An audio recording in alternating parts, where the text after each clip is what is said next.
Joining us now is Grace Martinez Rosas, Executive Director of United We Dream. All right, you yourself are a DACA recipient. How concerned are you and people in your situation about these threats coming from the incoming administration? Do you think they're really going to follow through? Good morning. It's good to be with you this morning. Yes, I think that all of the commitments that Donald Trump has made, ranging from immigration to the things that he's going to make in our economy, are truths that we should take in at face value. And what we saw today with Tom Homan is fear-mongering. It's telling all of us that we should be on alert, and millions of people are ready not only to defend our communities, but to ensure that our communities stay safe.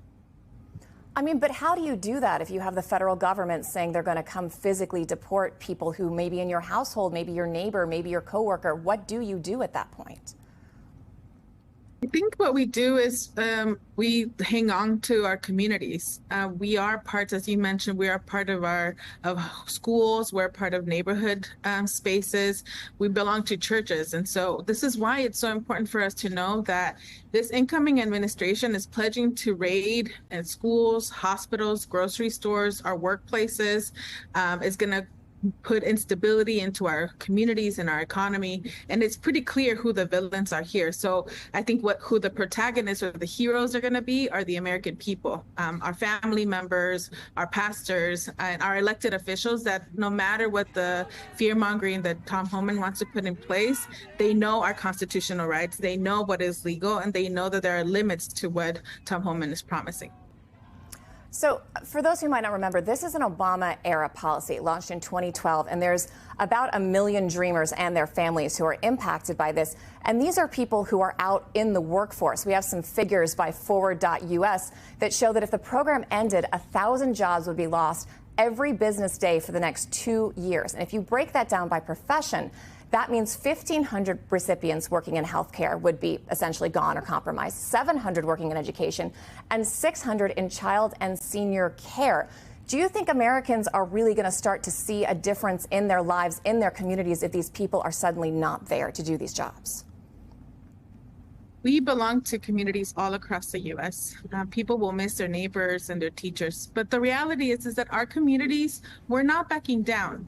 The same spirit that has led dreamers and immigrant young people like myself to embrace this country and to call ourselves Americans, the same spirit that has allowed us to be part of this community is the one that's going to say, this is our home is here, and we belong into this place. And so we're ready to fight back. We're ready to protect one another.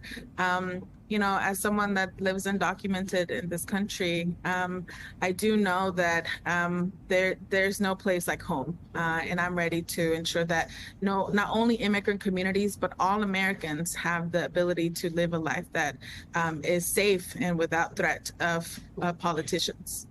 And home for you and so many of these DACA recipients is the U.S. I mean, these people have been here since they were toddlers. This is the home that they remember.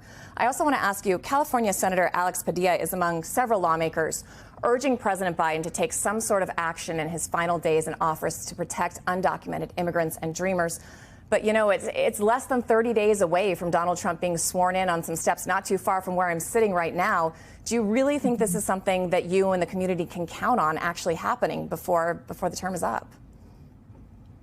Well, the good news is that there's Senator Padilla, but it's also local elected officials, governors, school district officials that have the power right now to take action to ensure that we're not persecuted with raids and deportation.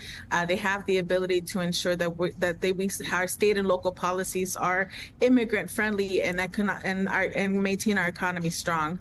But I'm not going to mince words here. Immigrants in our country is under siege by politicians that would rather give billionaires more money and more access to power and maybe even shut down our governments than ensure that the living lifeblood of this country, immigrants, the people that make our food come to our table, the teachers in our schools, the nurses in our hospitals, be able to live in safety. And so I know that Americans will not stand for that. We deserve safety. And when immigrants are under threat, all communities are under threat.